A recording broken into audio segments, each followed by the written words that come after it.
The Adventures of Sherlock Holmes, by Sir Arthur Conan Doyle. Adventure 6, The Man with a Twisted Lip. Isa Whitney, brother of the late Elias Whitney, D.D., principal of the Theological College of St. George's, was much addicted to opium. The habit grew upon him, as I understand, from some foolish freak when he was at college, for having read De Quincey's description of his dreams and sensations, he had drenched his tobacco with laudanum in an attempt to produce the same effects. He found, as so many more have done, that the practice is easier to attain than to get rid of, and for many years he continued to be a slave to the drug, an object of mingled horror and pity to his friends and relatives. I can see him now, with yellow pasty face, drooping lids, and pinpoint pupils, all huddled in a chair, the wreck and ruin of a noble man. One night, it was in June '89, there came a ring to my bell, about the hour when a man gives his first yawn and glances at the clock. I sat up in my chair, and my wife laid her needlework down in her lap and made a little face of disappointment. "A patient," said she. "You'll have to go out." I groaned, for I was newly come back from a weary day. We heard the door open, a few hurried words, and then quick steps upon the linoleum. Our own door flew open, and a lady, clad in some dark-coloured stuff, with a black veil, entered the room. "You will excuse my calling so late," she began, and then, suddenly losing her self-control, she ran forward, threw her arms about my wife's neck, and sobbed upon her shoulder. "Oh, I'm in such trouble!" she cried. "I do so want a little help." "Why," said my wife, pulling up her veil, "it is Kate Whitney. How you startled me, Kate! I had not an idea who you were when you came in." "I don't know what to do, so I came straight to you." That was always the way. Folk who were in grief came to my wife like birds to a lighthouse. "It was very sweet of you to come. Now, you must have some wine and water, and sit here comfortably and tell us all about it. Or should you rather that I sent James off to bed?" "Oh, no, no! I want the doctor's advice and help too. It's about Isa. He's not been home for 2 days. I'm so frightened about him." It was not the first time that she had spoken to us of her husband's trouble, to me as a doctor, to my wife as an old friend and school companion. We soothed and comforted her by such words as we could find. Did she know where her husband was? Was it possible that we could bring him back to her? It seems that it was. She had the surest information that of late he had, when the fit was on him, made use of an opium den in the farthest east of the city. Hitherto his orgies had always been confined to one day, and he had come back twitching and shattered in the evening. But now the spell had been upon him 48 hours, and he lay there, doubtless among the dregs of the docks, breathing in the poison or sleeping off the effects. There he was to be found, she was sure of it, at the Bar of Gold, in Upper Swandam Lane. But what was she to do? How could she, a young and timid woman, make her way into such a place and pluck her husband out from among the ruffians who surrounded him? There was the case, and of course there was but one way out of it. Might I not escort her to this place? And then, as a second thought, why should she come at all? I was Isa Whitney's medical adviser, and as such I had influence over him. I could manage it better if I were alone. I promised her on my word that I would send him home in a cab within 2 hours, if he were indeed at the address which she had given me. And so in 10 minutes I had left my armchair and cheery sitting-room behind me, and was speeding eastward in a hansom on a strange errand, as it seemed to me at the time, though the future only could show how strange it was to be. But there was no great difficulty in the first stage of my adventure. Upper Swandam Lane is a vile alley lurking behind the high wharves which line the north side of the river to the east of London Bridge. Between a slop shop and a gin shop, approached by a steep flight of steps leading down to a black gap like the mouth of a cave, I found the den of which I was in search. Ordering my cab to wait, I passed down the steps, worn hollow in the centre by the ceaseless tread of drunken feet, and by the light of a flickering oil lamp above the door I found the latch and made my way into a long, low room, thick and heavy with the brown opium smoke, and terraced with wooden berths like the forecastle of an emigrant ship. Through the gloom one could dimly catch a glimpse of bodies lying in strange, fantastic poses, bowed shoulders, bent knees, heads thrown back, and chins pointing upward, with here and there a dark, lacklustre eye turned upon the newcomer. Out of the black shadows there glimmered little red circles of light, now bright, now faint, as the burning poison waxed or waned in the bowls of the metal pipes. The most lay silent, but some muttered to themselves, and others talked together in a strange, low, monotonous voice, their conversation coming in gushes, and then suddenly tailing off into silence, each mumbling out his own thoughts and paying little heed to the words of his neighbour. At the farther end was a small brazier of burning charcoal, beside which on a three-legged wooden stool there sat a tall, thin old man, with his jaw resting upon his two fists and his elbows upon his knees, staring into the fire. As I entered, a sallow Malay attendant had hurried up with a pipe for me and a supply of the drug, beckoning me to an empty berth. "Thank you, I have not come to stay," said I.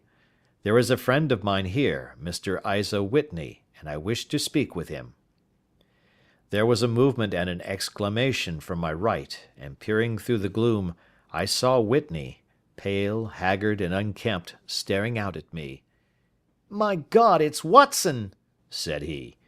He was in a pitiable state of reaction, with every nerve in a twitter. "I say, Watson, what o'clock is it?" "Nearly 11. "Of what day?" "Of Friday, June 19th. "Good heavens, I thought it was Wednesday." "It is Wednesday. What do you want to frighten a chap for?" He sank his face onto his arms and began to sob in a high treble key. "I tell you that it is Friday, man. Your wife has been waiting this 2 days for you. You should be ashamed of yourself." "So I am. But you've got mixed, Watson, for I have only been here a few hours. 3 pipes, 4 pipes, I forget how many. But I'll go home with you. I wouldn't frighten Kate, poor little Kate. Give me your hand. Have you a cab?" "Yes, I have one waiting." "Then I shall go in it. But I must owe something. Find what I owe, Watson. I am all off colour. I can do nothing for myself." I walked down the narrow passage between the double row of sleepers, holding my breath to keep out the vile, stupefying fumes of the drug, and looking about for the manager. As I passed the tall man who sat by the brazier, I felt a sudden pluck at my skirt, and a low voice whispered, "Walk past me, and then look back at me."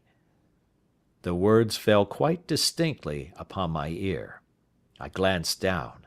They could only have come from the old man at my side, and yet he sat now as absorbed as ever, very thin, very wrinkled, bent with age, an opium pipe dangling down from between his knees as though it had dropped in sheer lassitude from his fingers. I took 2 steps forward and looked back. It took all my self-control to prevent me from breaking out into a cry of astonishment. He had turned his back so that none could see him but I. His form had filled out, his wrinkles were gone, the dull eyes had regained their fire, and there, sitting by the fire and grinning at my surprise, was none other than Sherlock Holmes. He made a slight motion to me to approach him, and instantly, as he turned his face half round to the company once more, subsided into a doddering, loose-lipped senility. "Holmes," I whispered. "What on earth are you doing in this den?" "As low as you can," he answered. "I have excellent ears. If you would have the great kindness to get rid of that sottish friend of yours, I should be exceedingly glad to have a little talk with you." "I have a cab outside." "Then pray send him home in it. You may safely trust him, for he appears to be too limp to get into any mischief. I should recommend you also to send a note by the cabman to your wife to say that you have thrown in your lot with me. If you will wait outside, I shall be with you in 5 minutes." It was difficult to refuse any of Sherlock Holmes's requests, for they were always so exceedingly definite, and put forward with such a quiet air of mastery. I felt, however, that when Whitney was once confined in the cab my mission was practically accomplished, and for the rest, I could not wish anything better than to be associated with my friend in one of those singular adventures which were the normal condition of his existence. In a few minutes I had written my note, paid Whitney's bill, led him out to the cab, and seen him driven through the darkness. In a very short time a decrepit figure had emerged from the opium den, and I was walking down the street with Sherlock Holmes. For 2 streets he shuffled along with a bent back and an uncertain foot. Then, glancing quickly round, he straightened himself out and burst into a hearty fit of laughter. "I suppose, Watson," said he, "that you imagine that I have added opium smoking to cocaine injections, and all the other little weaknesses on which you have favoured me with your medical views." "I was certainly surprised to find you there." "But not more so than I to find you." "I came to find a friend." "And I to find an enemy." "An enemy?" "Yes, one of my natural enemies, or, shall I say, my natural prey. Briefly, Watson, I am in the midst of a very remarkable inquiry, and I have hoped to find a clue in the incoherent ramblings of these sots, as I have done before now. Had I been recognised in that den my life would not have been worth an hour's purchase, for I have used it before now for my own purposes, and the rascally Lascar who runs it has sworn to have vengeance upon me. There is a trap-door at the back of that building, near the corner of Paul's Wharf, which could tell some strange tales of what has passed through it upon the moonless nights." "What? You do not mean bodies?" "Ay, bodies, Watson. We should be rich men if we had £1,000 for every poor devil who has been done to death in that den. It is the vilest murder trap on the whole river side, and I fear that Neville St. Clair has entered it never to leave it more. But our trap should be here." He put his 2 forefingers between his teeth and whistled shrilly, a signal which was answered by a similar whistle from the distance, followed shortly by the rattle of wheels and the clink of horses' hoofs. "Now, Watson," said Holmes, as a tall dog-cart dashed up through the gloom, throwing out 2 golden tunnels of yellow light from its side lanterns, "you'll come with me, won't you?" "If I can be of use." "Oh, a trusty comrade is always of use, and a chronicler still more so. My room at the Cedars is a double-bedded one." "The Cedars?" "Yes, that is Mr. St. Clair's house. I am staying there while I conduct the inquiry." "Where is it, then?" "Near Lee, in Kent. We have a 7-mile drive before us." "But I am all in the dark." "Of course you are. You'll know all about it presently. Jump up here. All right, John, we shall not need you. Here's £50. Look out for me tomorrow about 11. Give her head. So long, then." He flicked the horse with his whip, and we dashed away through the endless succession of sombre and deserted streets, which widened gradually, until we were flying across a broad balustraded bridge, with the murky river flowing sluggishly beneath us. Beyond lay another dull wilderness of bricks and mortar, its silence broken only by the heavy, regular footfall of the policemen, or the songs and shouts of some belated party of revellers. A dull wrack was drifting slowly across the sky, and a star or two twinkled dimly here and there through the rifts of the clouds. Holmes drove in silence, with his head sunk upon his breast, and the air of a man who is lost in thought, while I sat beside him, curious to learn what this new quest might be which seemed to tax his powers so sorely, and yet afraid to break in upon the current of his thoughts. We had driven several miles, and were beginning to get to the fringe of the belt of suburban villas, when he shook himself, shrugged his shoulders, and lit up his pipe with the air of a man who has satisfied himself that he is acting for the best. "You have a grand gift of silence, Watson," said he. "It makes you quite invaluable as a companion. 'Pon my word, it is a great thing for me to have someone to talk to, for my own thoughts are not over pleasant. I was wondering what I should say to this dear little woman to-night when she meets me at the door." "You forget that I know nothing about it." "I shall just have time to tell you the facts of the case before we get to Lee. It seems absurdly simple, and yet, somehow I can get nothing to go upon. There's plenty of thread, no doubt, but I can't get the end of it into my hand. Now, I'll state the case clearly and concisely to you, Watson, and maybe you can see a spark where all is dark to me." "Proceed, then." "Some years ago, to be definite, in May 1884, there came to Lee a gentleman, Neville St. Clair by name, who appeared to have plenty of money. He took a large villa, laid out the grounds very nicely, and lived generally in good style. By degrees he made friends in the neighbourhood, and in 1887 he married the daughter of a local brewer, by whom he now has 2 children.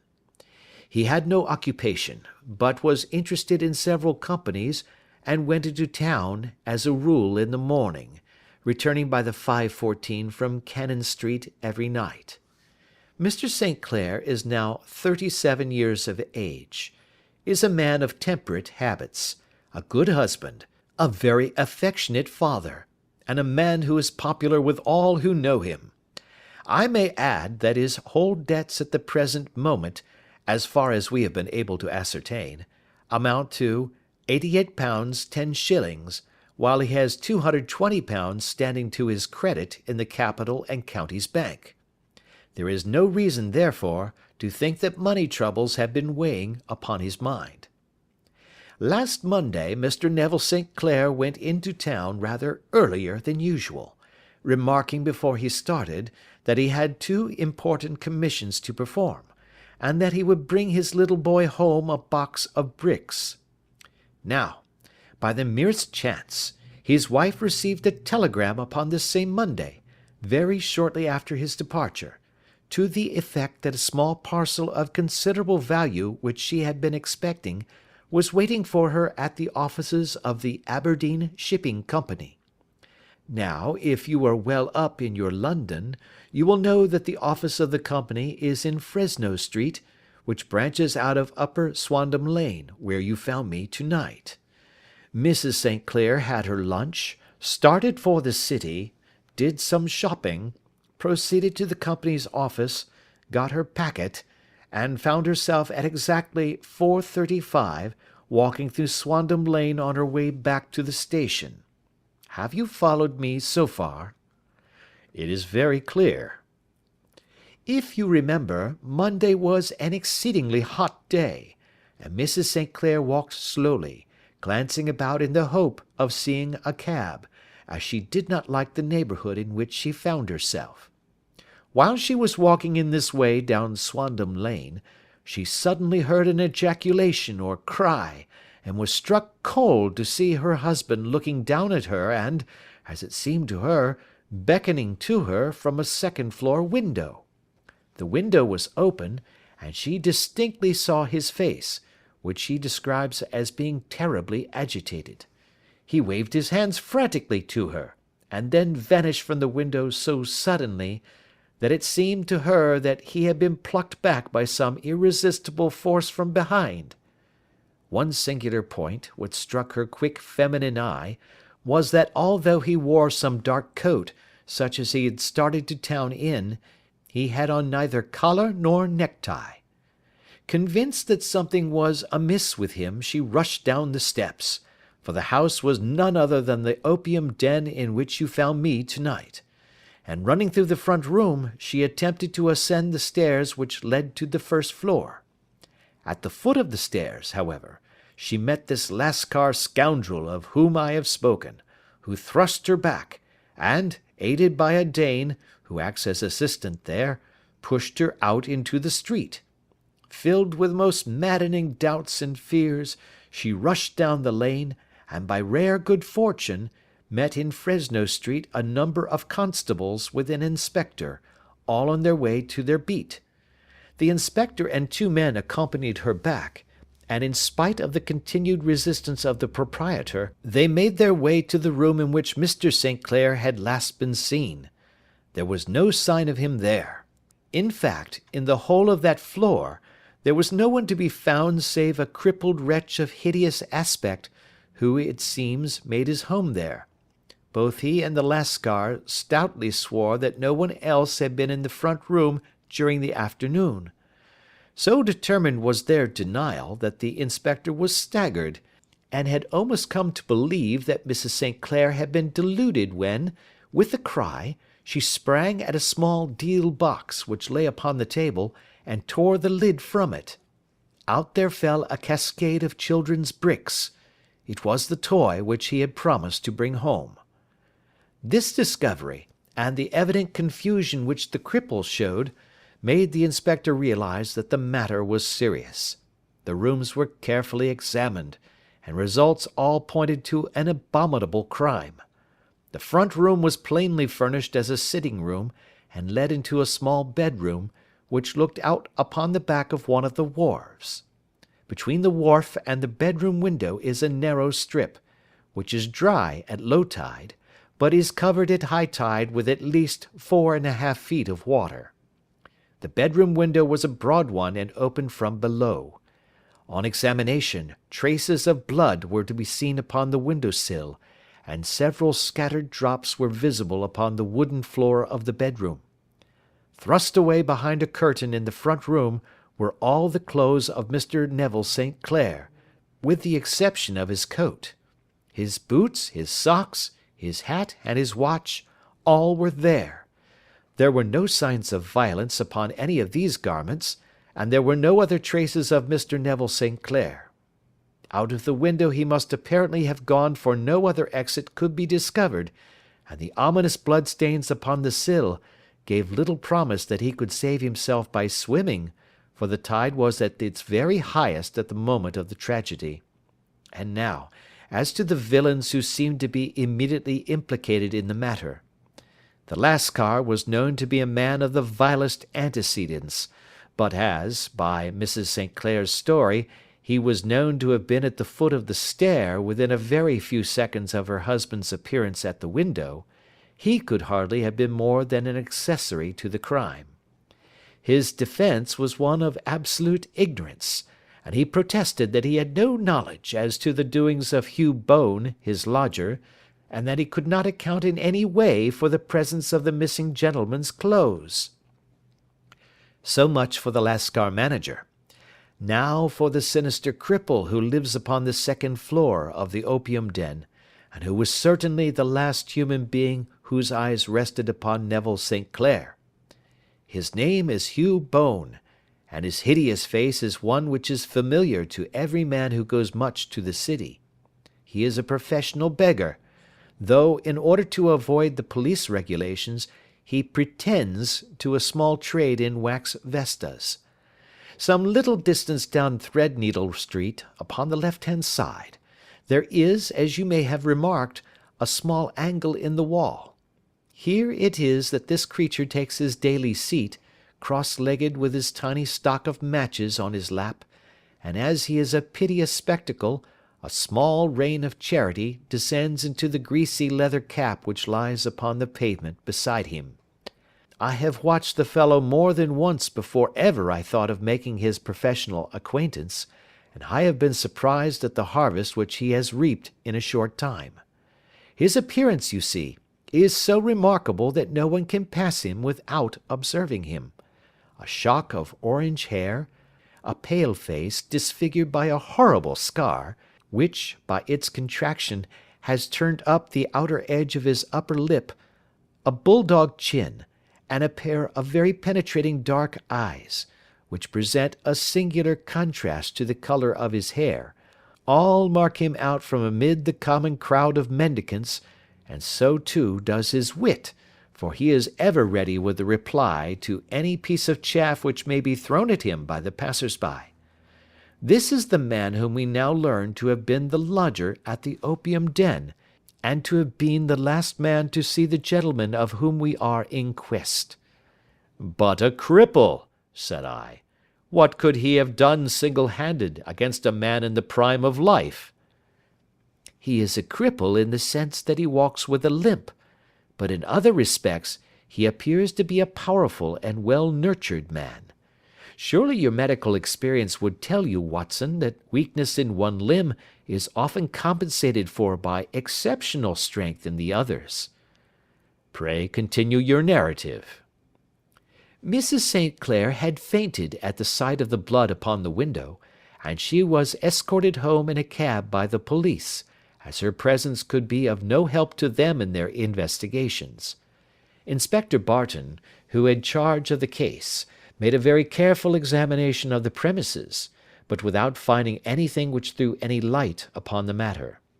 One mistake had been made in not arresting Boone instantly, as he was allowed some few minutes during which he might have communicated with his friend the Lascar, but this fault was soon remedied, and he was seized and searched, without anything being found which could incriminate him.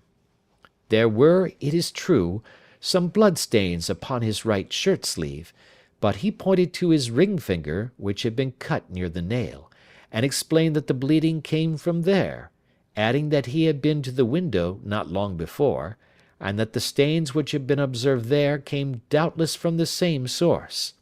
He denied strenuously having ever seen Mr. Neville St. Clair, and swore that the presence of the clothes in his room was as much a mystery to him as to the police. As to Mrs. St. Clair's assertion that she had actually seen her husband at the window, he declared that she must have been either mad or dreaming. He was removed, loudly protesting, to the police station, while the inspector remained upon the premises in the hope that the ebbing tide might afford some fresh clue. And it did, though they hardly found upon the mud-bank what they had feared to find. It was Neville St. Clair's coat, and not Neville St. Clair, which lay uncovered as the tide receded. And what do you think they found in the pockets? I cannot imagine. No, I don't think you would guess. Every pocket stuffed with pennies and halfpennies, 421 pennies and 270 halfpennies. It was no wonder that it had not been swept away by the tide.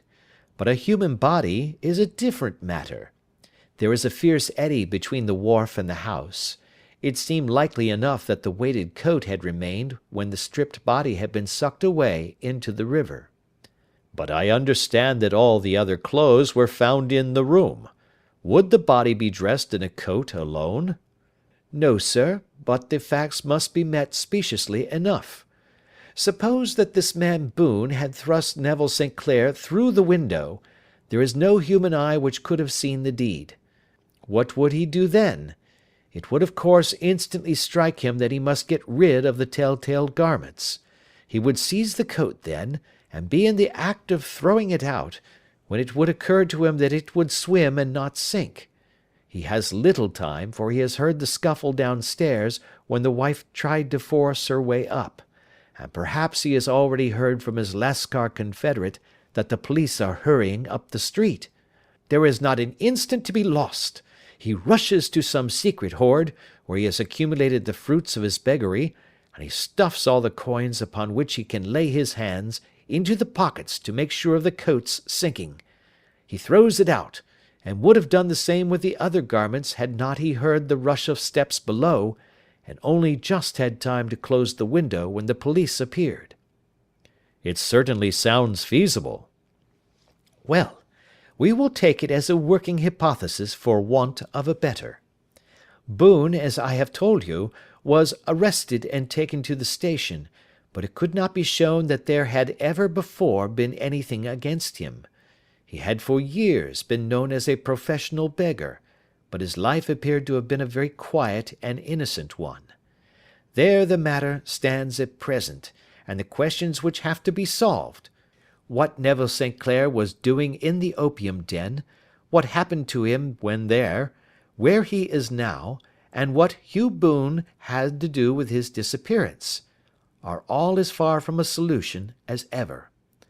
I confess that I cannot recall any case within my experience which looked at the first glance so simple, and yet which presented such difficulties.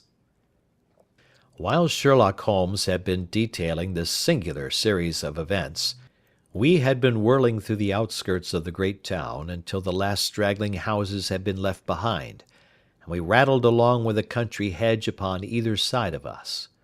Just as he finished, however, we drove through 2 scattered villages, where a few lights still glimmered in the windows.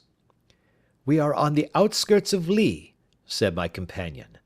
"We have touched on 3 English counties in our short drive, starting in Middlesex, passing over an angle of Surrey, and ending in Kent. See that light among the trees? That is the Cedars, and beside that lamp sits a woman whose anxious ears have already, I have little doubt, caught the clink of our horses' feet." "But why are you not conducting the case from Baker Street?" I asked. "Because there are many inquiries which must be made out here.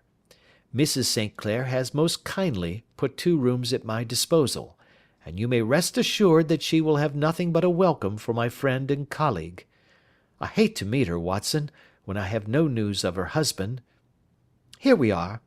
Whoa there, whoa!" We had pulled up in front of a large villa which stood within its own grounds. A stable boy had run out to the horse's head, and springing down, I followed Holmes up the small, winding gravel drive which led to the house. As we approached, the door flew open, and a little blonde woman stood in the opening, clad in some sort of light mousseline de Sole, with a touch of fluffy pink chiffon at her neck and wrists. She stood with her figure outlined against the flood of light, one hand upon the door, one half raised in her eagerness, her body slightly bent, her head and face protruded, with eager eyes and parted lips, a standing question. "Well?" she cried. "Well?" And then, seeing that there were 2 of us, she gave a cry of hope, which sank into a groan as she saw that my companion shook his head and shrugged his shoulders. "No good news?" "None." "No bad?" "No." "Thank God for that. But come in. You must be weary, for you have had a long day." "This is my friend Dr. Watson. He has been of most vital use to me in several of my cases, and a lucky chance has made it possible for me to bring him out and associate him with this investigation." "I am delighted to see you," said she, pressing my hand warmly. "You will, I am sure, forgive anything that may be wanting in our arrangements, when you consider the blow which has come so suddenly upon us." "My dear madam," said I am an old campaigner, and if I were not, I can very well see that no apology is needed. If I can be of any assistance, either to you or to my friend here, I shall be indeed happy." "Now, Mr. Sherlock Holmes," said the lady, as we entered a well-lit dining-room, upon the table of which a cold supper had been laid out, "I should very much like to ask you 1 or 2 plain questions, to which I beg that you will give a plain answer." "Certainly, madam." "Do not trouble about my feelings. I am not hysterical, nor given to fainting. I simply wish to hear your real opinion." "Upon what point?" "In your heart of hearts, do you think that Neville is alive?" Sherlock Holmes seemed to be embarrassed by the question. "Frankly now," she repeated, standing upon the rug and looking keenly down at him as he leaned back in a basket chair. Frankly, then, madam, I do not. You think that he is dead? I do. Murdered? I don't say that. Perhaps. And on what day did he meet his death? On Monday. Then perhaps, Mr. Holmes, you will be good enough to explain how it is that I have received a letter from him to-day. Sherlock Holmes sprang out of his chair as if he had been galvanized. "What?" he roared. Yes, to-day. She stood smiling, holding up a little slip of paper in the air. "May I see it?" Certainly. He snatched it from her in his eagerness, and smoothing it out upon the table, he drew over the lamp and examined it intently. I had left my chair and was gazing at it over his shoulder. The envelope was a very coarse one, and was stamped with the Gravesend postmark, and with the date of that very day, or rather of the day before, for it was considerably after midnight. "Coarse writing," murmured Holmes. "Surely this is not your husband's writing, madam?" "No, but the enclosure is." I perceive also that whoever addressed the envelope had to go and inquire as to the address." "How can you tell that?" "The name, you see, is in perfectly black ink, which has dried itself. The rest is of a greyish colour, which shows that blotting paper has been used. If it had been written straight off and then blotted, none would be of a deep black shade. This man has written the name, and there has then been a pause before he wrote the address, which can only mean that he was not familiar with it. It is, of course, a trifle, but there is nothing so important as trifles. Now, let us now see the letter. Ha! There has been an enclosure here." "Yes, there was a ring, his signet ring." "And you are sure that this is your husband's hand?" "One of his hands." "One?" "His hand when he wrote hurriedly. It is very unlike his usual writing, and yet I know it well." "Dearest, do not be frightened. All will come well. There is a huge error which it may take some time to rectify. Wait in patience. Neville.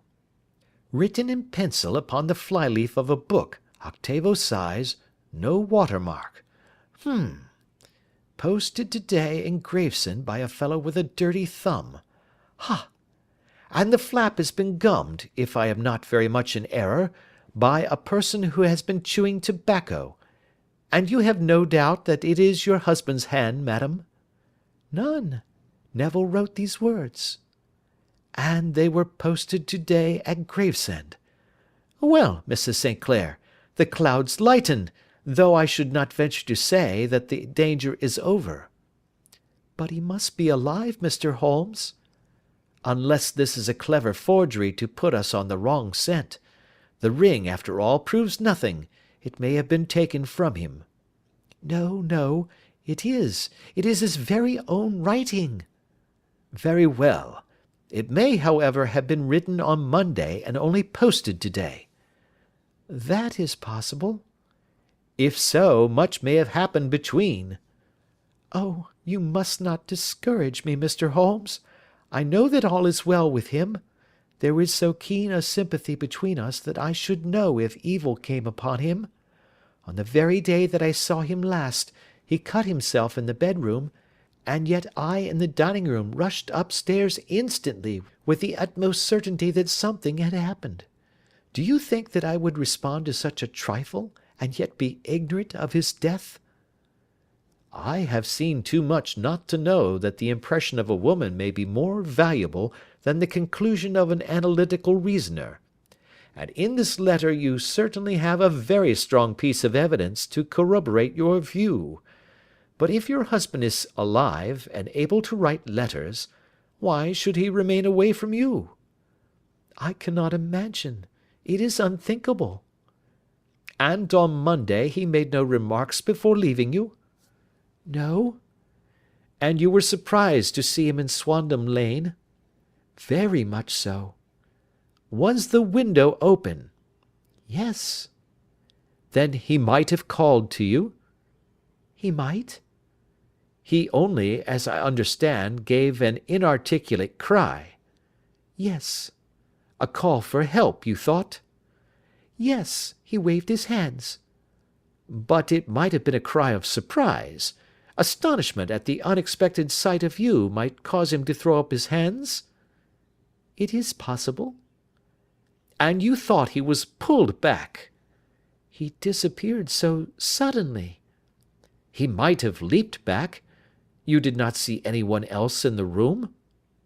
No, but this horrible man confessed to having been there, and the Lascar was at the foot of the stairs. Quite so. Your husband, as far as you could see, had his ordinary clothes on? But without his collar or tie. I distinctly saw his bare throat. Had he ever spoken of Swandam Lane? Never. Had he ever showed any signs of having taken opium? Never. Thank you, Mrs. St. Clair. Those are the principal points about which I wish to be absolutely clear. We shall now have a little supper and then retire, for we may have a very busy day to-morrow. A large and comfortable double-bedded room had been placed at our disposal, and I was quickly between the sheets, for I was weary after my night of adventure. Sherlock Holmes was a man, however, who, when he had an unsolved problem upon his mind, would go for days, and even for a week, without rest, turning it over, rearranging his facts, looking at it from every point of view until he had either fathomed it or convinced himself that his data were insufficient. It was soon evident to me that he was now preparing for an all-night sitting. He took off his coat and waistcoat, put on a large blue dressing-gown, and then wandered about the room collecting pillows from his bed and cushions from the sofa and armchairs. With these he constructed a sort of Eastern divan, upon which he perched himself cross-legged, with an ounce of shag tobacco and a box of matches laid out in front of him. In the dim light of the lamp I saw him sitting there, an old briar pipe between his lips, his eyes fixed vacantly upon the corner of the ceiling, the blue smoke curling up from him, silent, motionless, and the light shining upon his strong-set aquiline features. So he sat as I dropped off to sleep, and so he sat when a sudden ejaculation caused me to wake up, and I found the summer sun shining into the apartment. The pipe was still between his lips, the smoke still curled upward, and the room was full of a dense tobacco haze, but nothing remained of the heap of shag which I had seen upon the previous night. "Awake, Watson?" he asked. "Yes." "Game for a morning drive?" "Certainly." "Then dress. No one is stirring yet, but I know where the stable-boy sleeps, and we shall soon have the trap out." He chuckled to himself as he spoke, his eyes twinkled, and he seemed a different man to the sombre thinker of the previous night. As I dressed I glanced at my watch. It was no wonder that no one was stirring. It was 25 minutes past 4. I had hardly finished when Holmes returned with the news that the boy was putting in the horse. "I want to test a little theory of mine," said he, pulling on his boots. "I think, Watson, that you are now standing in the presence of one of the most absolute fools in Europe. I deserve to be kicked from here to Charing Cross, but I think I have the key of the affair now." "And where is it?" I asked, smiling. "In the bathroom," he answered. "Oh yes, I am not joking," he continued, seeing my look of incredulity. "I have just been there, and I have taken it out, and I have got it in this Gladstone bag. Come on, my boy, and we shall see whether it will fit the lock." We made our way downstairs as quietly as possible, and out into the bright morning sunshine. In the road stood our horse and trap, with the half-clad stable-boy waiting at the head. We both sprang in, and away we dashed down the London road. A few country carts were stirring, bearing in vegetables to the metropolis, but the lines of villas on either side were as silent and lifeless as some city in a dream. "It has been in some points a singular case," said Holmes, flicking the horse on into a gallop. "I confess that I have been as blind as a mole, but it is better to learn wisdom late than never to learn it at all." In town, the earliest risers were just beginning to look sleepily from their windows as we drove through the streets of the Surrey side. Passing down the Waterloo Bridge Road, we crossed over the river, and dashing up Wellington Street, wheeled sharply to the right and found ourselves in Bow Street. Sherlock Holmes was well known to the force, and the two constables at the door saluted him. One of them held the horse's head while the other led us in. "Who is on duty?" asked Holmes. "Inspector Bradstreet, sir." "Ah, Bradstreet, how are you?" A tall, stout official had come down the stone-flagged passage in a peaked cap and frogged jacket. "I wish to have a quiet word with you, Bradstreet." "Certainly, Mr. Holmes. Step into my room here." It was a small office-like room, with a huge ledger upon the table, and a telephone projecting from the wall. The inspector sat down at his desk. "What can I do for you, Mr. Holmes?" "I called about that beggarman, Boone, the one who was charged with being concerned in the disappearance of Mr. Neville St. Clair, of Lee." "Yes, he was brought up and remanded for further inquiries." "So I heard. You have him here?" "In the cells." "Is he quiet?" "Oh, he gives no trouble, but he is a dirty scoundrel." "Dirty?" "Yes, it is all we can do to make him wash his hands, and his face is as black as a tinker's. Well, when once his case has been settled, he will have a regular prison bath, and I think, if you saw him, you would agree with me that he needed it." "I should like to see him very much." "Would you? That is easily done. Come this way. You can leave your bag." "No, I think that I'll take it." "Very good. Come this way, if you please."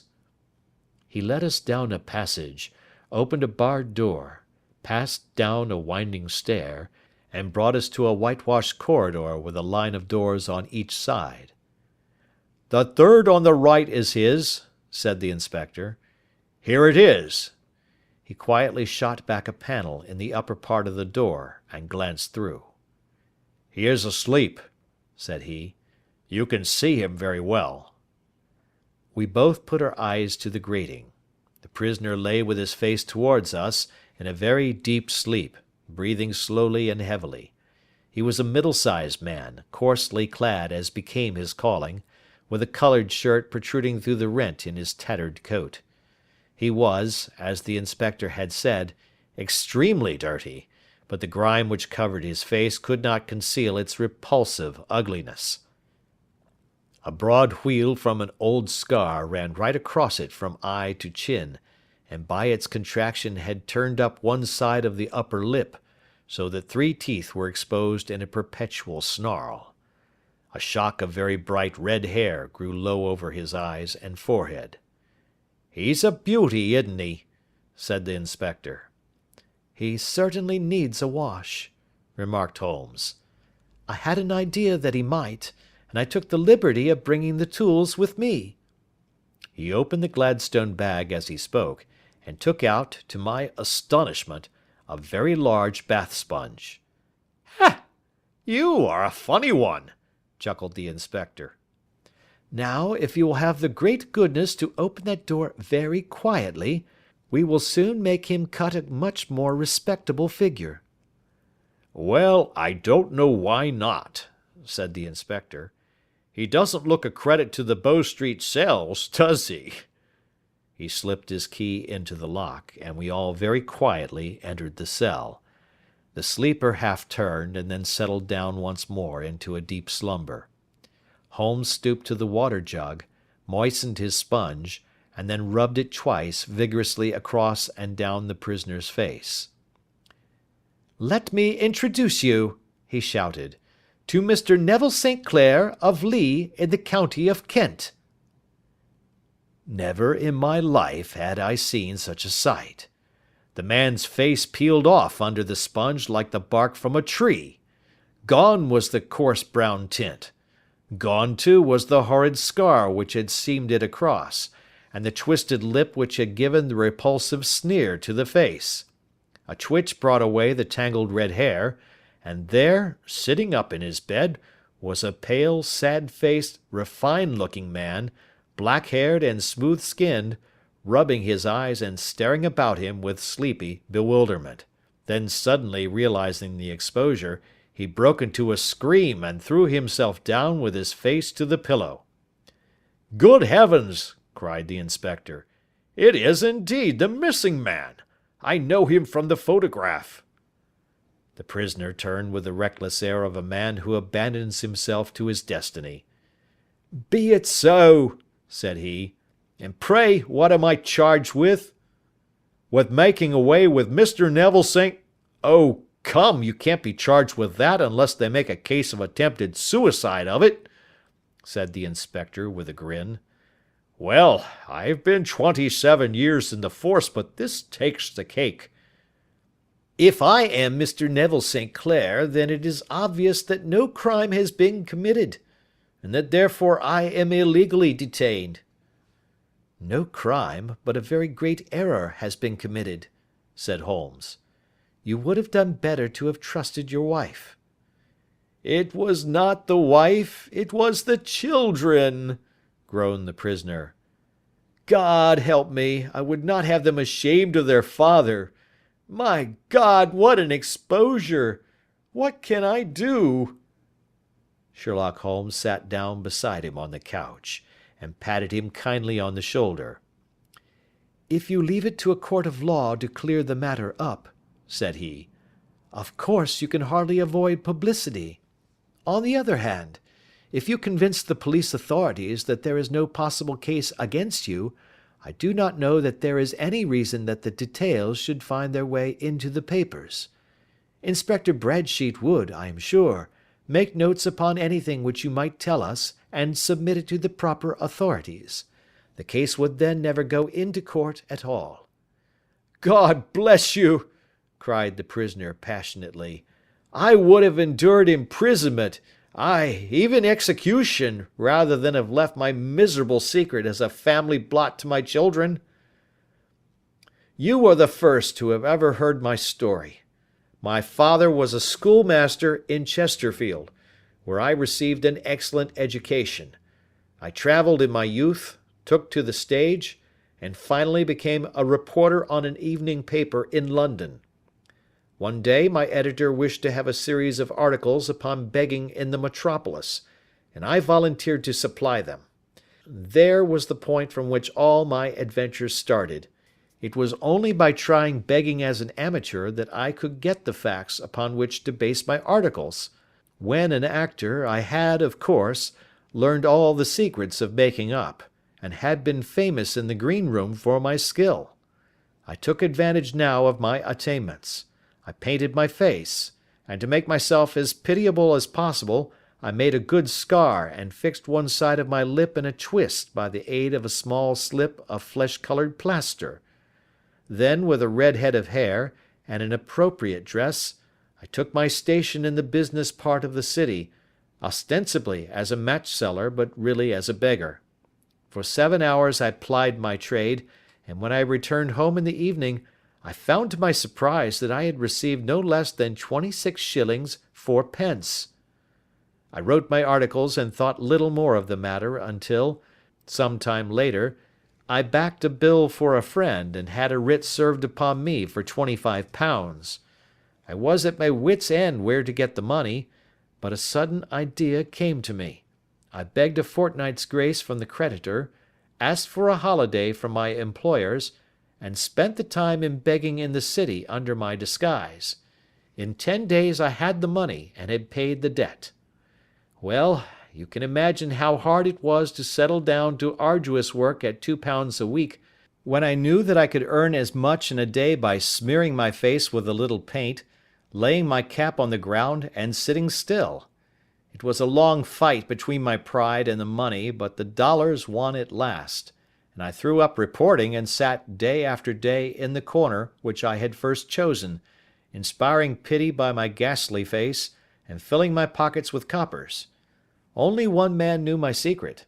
He was the keeper of a low den in which I used to lodge in Swandam Lane, where I could every morning emerge as a squalid beggar, and in the evenings transform myself into a well-dressed man about town.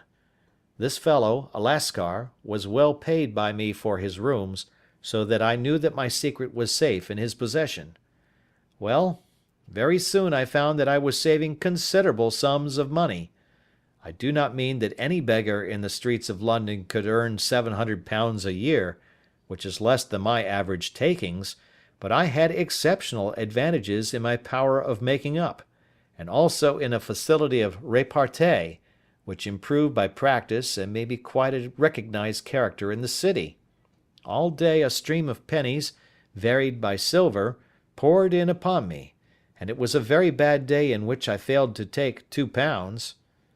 As I grew richer I grew more ambitious, took a house in the country, and eventually married, without anyone having a suspicion as to my real occupation.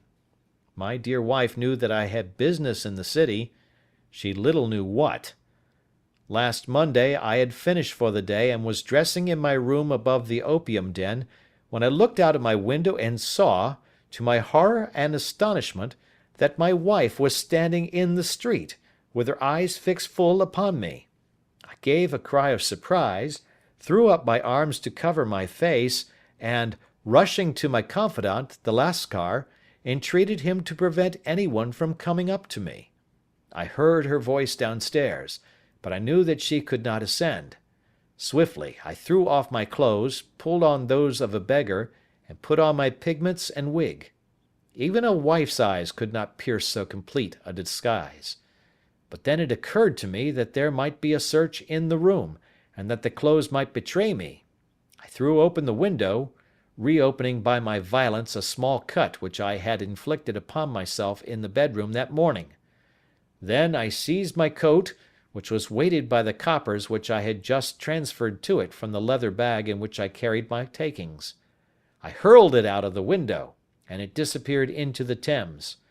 The other clothes would have followed, but at that moment there was a rush of constables up the stair, and a few minutes after I found, rather, I confess, to my relief, that instead of being identified as Mr. Neville St. Clair, I was arrested as his murderer. I do not know that there is anything else for me to explain. I was determined to preserve my disguise as long as possible, and hence my preference for a dirty face. Knowing that my wife would be terribly anxious, I slipped off my ring and confided it to the Lascar at a moment when no constable was watching me, together with a hurried scrawl, telling her that she had no cause to fear. "That note only reached her yesterday," said Holmes. "Good God! What a week she must have spent!" "The police have watched this Lascar," said Inspector Bradstreet, "and I can quite understand that he might find it difficult to post a letter unobserved. Probably he handed it to some sailor customer of his who forgot all about it for some days." "That was it," said Holmes, nodding approvingly. "I have no doubt of it. But have you never been prosecuted for begging?" "Many times. But what was a fine to me?" "It must stop here, however," said Bradstreet. "If the police are to hush this thing up, there must be no more of Hugh Boone." "I have sworn it by the most solemn oaths which a man can take." "In that case I think that it is probable that no further steps may be taken. But if you are found again, then all must come out. I am sure, Mr. Holmes, that we are very much indebted to you for having cleared the matter up. I wish I knew how you reach your results." "I reach this one," said my friend, "by sitting upon 5 pillows and consuming an ounce of shag. I think, Watson, that if we drive to Baker Street we shall be just in time for breakfast."